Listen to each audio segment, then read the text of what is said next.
Hello and welcome back to the studio for BTN TV. I'm Michael Baker, Executive Editor with BTN, and I'm joined now with Phil Wooster with CWT. How are you doing today, Phil? I'm really well, thank you. How are you? So we're going to talk today about DE&I, Yep. that's diversity, equity, inclusion for those that are uninitiated, and why that's important to the travel industry. So let's talk about kind of the growing interest that you're seeing from travel management and why this is important for travel management. It's really, really important for travel management because it's becoming, or it is, like sustainability, one of the key areas of being, offering an inclusive environment for employees, travelers, but all employees. So what we're seeing is as companies recognize the need to actually make sure that all employees are taken care of, DE&I is becoming equally as important. So what we're trying to do is support the travel managers in enhancing travel policies, reviewing them, enhancing them, and making sure they are fully inclusive. And that overall gives everybody the feeling of, okay, I'm being taken care of. Absolutely, and we just did some research on this ourselves, and some of the, of course, you still get some pushback from in the feedback saying, well, our program is set up, we treat everyone equally, and we have this program that's for everyone.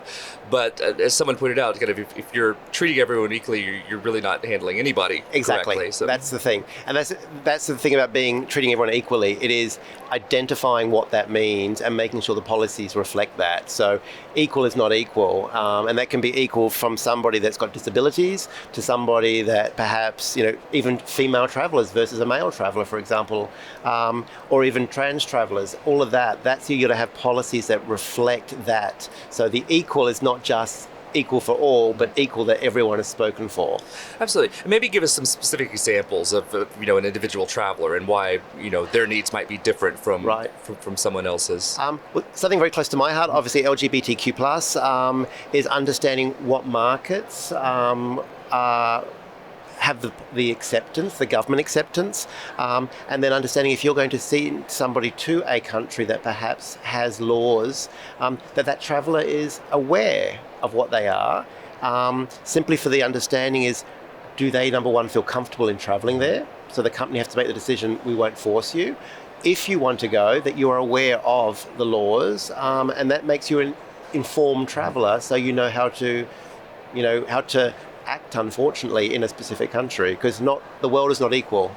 Absolutely, it's a delicate balance, isn't it? Because you don't want to deny anyone opportunities, although certain countries might be more dangerous for them than others. It's just sort of informing them and kind of offering giving choice. them the power to make their own choices. It's exactly, because you'll be surprised how many people do not know of the regulations, and people are sometimes surprised that a certain very Western country could be have quite considerable limitations, and it's informing and giving them the choice. Do you want to travel or you should not? And it can have it's not, there should be no negative knock-on effects if someone says, actually, no, I don't feel comfortable.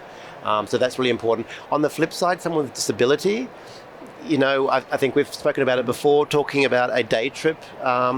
If somebody's got disability, a 15-hour, 16-hour trip may not be the best for their health. So it's having a policy that reflects that if you've got a disability, that an additional overnight is fine. You're not forced into a day trip. So it's taking care of everybody individually.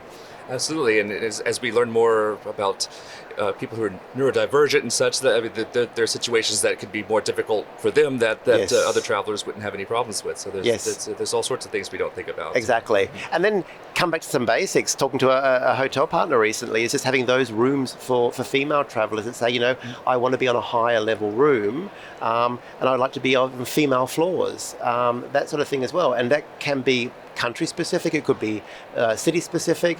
They're all things to help travelers feel comfortable, because ultimately we're putting people out of their comfort zone when they're traveling. So it's having the ability to ensure that what they do is comfortable and they feel that they're being taken care of from their employer. Okay. So if a travel manager wants to start addressing this and there's kind of nothing in place at their company, they don't really know where to start, what are some of the ways they can get started? So a really good way is working with HR is very important to actually review policies. Many companies do have global policies, however, they come down to look at the individual country levels, review that, and then there's so many consultants Stonewall is a great example, for example, on the LGBTQ plus side, that they offer a lot of guidance, and it's just really starting small, reviewing the policies, looking at what needs to be tweaked, and then ask the travellers. Really key, get the voice of the travellers, ask them simple surveys.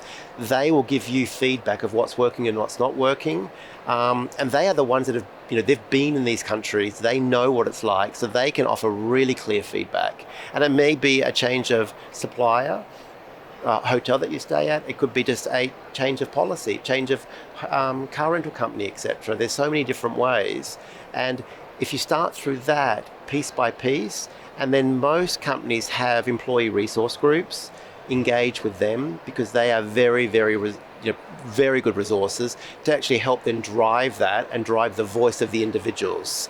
And I think if you start piece by piece by piece, you can really create an inclusive travel policy, which is also sustainable. Right.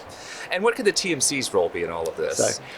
So we are very important, because what we do with our tools and our solutions has to reflect that as well. So if somebody is traveling to a specific country where there are laws, we can use our messaging capabilities to actually proactively inform the traveller or the travel arranger of, okay, be aware. When, as we do now, when situations arise where there's a change in politics, be aware. So there's all that awareness that we support, but it's also coming down to personalising what we do. So it's making sure that the individual's profiles reflect how that person wants to be addressed, how they feel they need to be seen in the public place, and we can take care of that through all of our solutions. And then with reporting, utilise that to continuously feed back to the organisations, to the travel managers, what we're hearing. So surveys, we have our traveller surveys, really important piece to actually make change, proactive change based on customer feedback. And there's a lot of just kind of technical aspects that we don't think of. I mean, having someone be able to select a variety of genders. We saw in the U.S., for example, they finally have added a third gender option for passports. Yes. So we're kind of seeing more of that. So, exactly. So it's getting that into profiles and things like that as well. Exactly. Profiles, definitely. And it starts with that companies have their HR systems that are gender neutral, and then that can flow to us to be gender neutral. And then we've got the ability to then push that to the suppliers. Obviously, there's some restrictions. So, if you're flying into one country that doesn't recognize that, then there has to be a default. So we offer those sort of solutions, and that's what every TMC should be doing, because it makes, again, the program inclusive. And ultimately, it's down to us to recognize each person as individual and then make that solutions connected within the travel industry. So the overall experience should be positive. All right. Well, Phil, thank you so much for your time today, and we're glad to see that this is getting a lot more attention in the travel industry. Really appreciate it. So thank you so much. We'll be back with more interviews in the studio soon, but we'll be going back to the floor now.